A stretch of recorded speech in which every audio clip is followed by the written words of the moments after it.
के उद्देश्य, प्रकृति एवं विशेषताओं की विस्तृत विवेचना कीजिए। Objective of educational management. शैक्षिक प्रबंधन किसी संस्था के लक्ष्य की प्राप्ति के लिए कार्य करता है। वह इसके लिए नेतृत्व प्रदान करता है, परामर्श देता है और निर्देशन प्रदान करता है। प्रशासन द्वारा निर्धारित नीतियों को वास्तविक रूप में प्रबंधन लागू करता है। प्रबंधन एक बड़ी सामाजिक क्रिया है।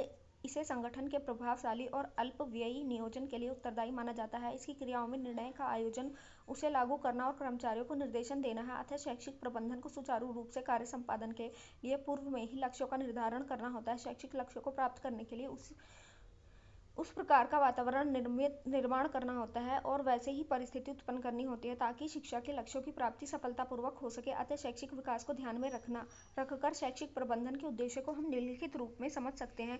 नंबर 1, योग्य एवं कुशल नागरिक तैयार करना। भारत में जनतंत्रीय शासन व्यवस्था है। इसे सफल बनाने के लिए कुशल नागरिकों की आवश्यकता है। इस आवश्यकता की पूर्ति करने शैक्षिक प्रबंधन के अंतर्गत है। इसके लिए शैक्षिक प्रबंधन शिक्षा के क्षेत्र में उचित उपलब्धि प्राप्त करना चाहता है तो इसके लिए उचित वातावरण निर्माण के साथ साथ साधन जुटाने होंगे। इस कार्य हेतु शैक्षिक योजना एवं नीतियों का निर्धारण करना और उन्हें क्रियान्वयन करना शैक्षिक प्रबंधन का उद्देश्य होना चाहिए ताकि कुशल व योग्य नागरिक तैयार किया जा सके। बालक में निहित विभिन्न शक्तियों का विकास करना। शैक्षिक प्रबंधन का उद्देश्य बालक के अंदर छिपी शक्तियों को बाहर निकालना है। विविध आयोजनों के द्वारा बालक के इन गुणों का विकास किया जाता है, तभी उसका सर्वांगीण विकास संभव है। सर्वांगीण विकास से अभिप्राय बालक का शारीरिक, मानसिक, सामाजिक, सांस्कृतिक, राजनीतिक, आध्यात्मिक और भौतिक विकास से है।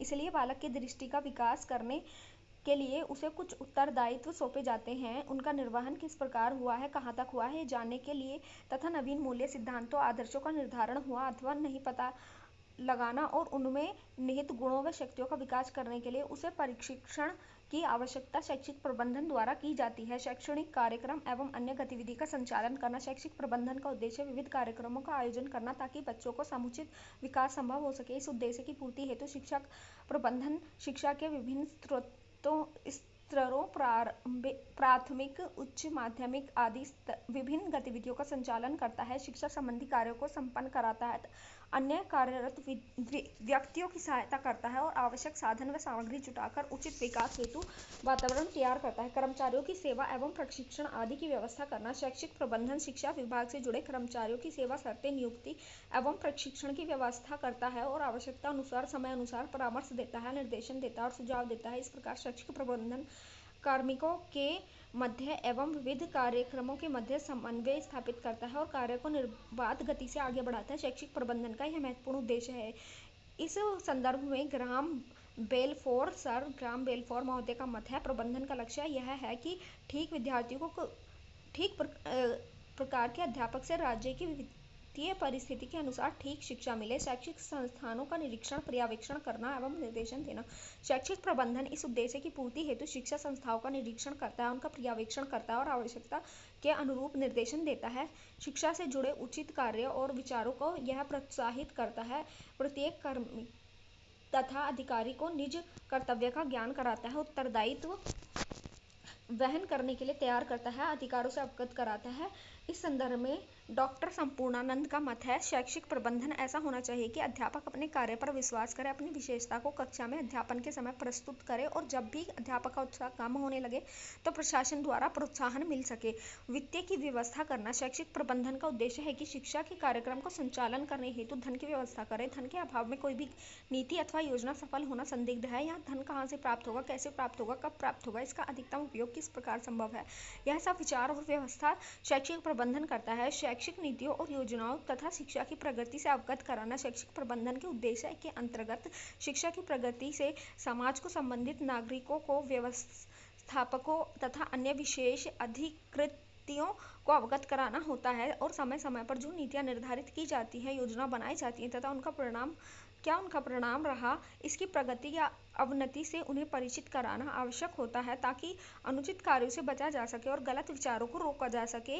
इससे समाज के साथ निकटता बढ़ेगी, शिक्षक छात्रों में सौहार्द की भावना विकसित होगी और वे अपने को सुरक्षित अनुभव करेंगे। इससे शिक्षा में अपव्यय और अवरोधन की रोकथाम हो सकेगी। सुझाव के लिए समितियों का गठन किया जा सकता है और उन सुझावों का क्रियान्वयन करके समस्या समाधान किया जा सकता है। अतः स्पष्ट है कि शैक्षिक प्रबंधन के उद्देश्य छात्र, शिक्षक, अभिभावक, समाज और संबंधित कार्मिक वर्गों लोगों को संस्था के विकास की दृष्टि से आवश्यकता अनुसार उपयुक्त सामग्री एवं सुविधा उपलब्ध करके कम से कम व्यय पर अधिकतम लाभ स्पष्ट करना चाहिए और उनके समाधान का भी स्पष्ट संकेत होना चाहिए। प्रबंधन प्रक्रिया में विचार विमर्श का भी स्थान होना चाहिए। उद्देश्य की दृष्टि से माध्यमिक शिक्षा आयोग सेकेंडरी एजुकेशन कमीशन 1952-53 का मत है, भारत ने राजनीतिक स्वतंत्रता प्राप्त करने के बाद अपने को गणतंत्र घोषित किया है, इसलिए भारत की शिक्षा पद्धति ऐसी होनी चाहिए कि इस प्रकार का चरित्र निर्माण हो सके तथा ऐसा व्यवहार विकसित हो सके कि प्रत्येक नागरिक अपने उत्तरदायित्व को निभा सके। शैक्षिक प्रबंधन की प्रकृति, नेचर ऑफ एजुकेशनल मैनेजमेंट। शैक्षिक प्रबंधन की प्रकृति के विषय में हम निम्नलिखित रूप में समझ सकते हैं। शैक्षिक प्रबंधन की प्रकृति दोनों रूपों में स्वीकार किया जाता है, कला भी और विज्ञान भी। यह न केवल कला है, न केवल विज्ञान है, अपितु कला और विज्ञान दोनों है। शैक्षिक प्रबंधन एक प्रक्रिया है। उदाहरण, बच्चों की रुचि पुस्तकालय के लिए बढ़ानी है तो सबसे पहले ऐसा वातावरण तैयार करना होगा, उसके बाद छात्रों को नियमित अध्ययन के लिए प्रेरित करना होगा और फिर निर्देशन करने की प्रक्रिया पूर्ण करनी होगी। शैक्षिक प्रबंधन को जन्मजात प्रतिभा माना जाता है, किंतु आज से विद्वान अर्जित प्रतिभा के रूप में स्वीकार करते हैं। शैक्षिक प्रबंधन को एक ऐसी सामाजिक उत्तरदायित्व माना जाता है, इसका समाज में के प्रति उत्तरदायित्व है, पूरा करने के पश्चात ही इसकी उपयोगिता सिद्ध होती है। शैक्षिक प्रबंधन को व्यवहारिक विज्ञान के रूप में माना जाता है, वर्तमान में यह एक व्यवसाय के रूप में विकसित हुआ है। शैक्षिक प्रबंधन एक प्रणाली के रूप में विकसित हुआ है, यह प्रणाली के अंग, अदा, प्रक्रिया और प्रदा के रूप में विकास कर रहा है, यह स्वतंत्र अनुशासन के रूप में विकसित हुआ है। शैक्षिक प्रबंधन सार्वभौमिक है, अर्थात इसकी व्यापकता किसी एक क्षेत्र पर न होकर संपूर्ण क्षेत्रों में है। प्रबंधन के प्रभावपूर्ण होने पर प्रत्येक स्तर पर सुधार होना स्वाभाविक है। शैक्षिक प्रबंधन की विशेषताएं, कैरेक्टरिस्टिक ऑफ एजुकेशनल मैनेजमेंट। शैक्षिक प्रबंधन एक सामाजिक प्रक्रिया है, समाज के अभाव में प्रक्रिया की सफलता अत्यंत कठिन कार्य है।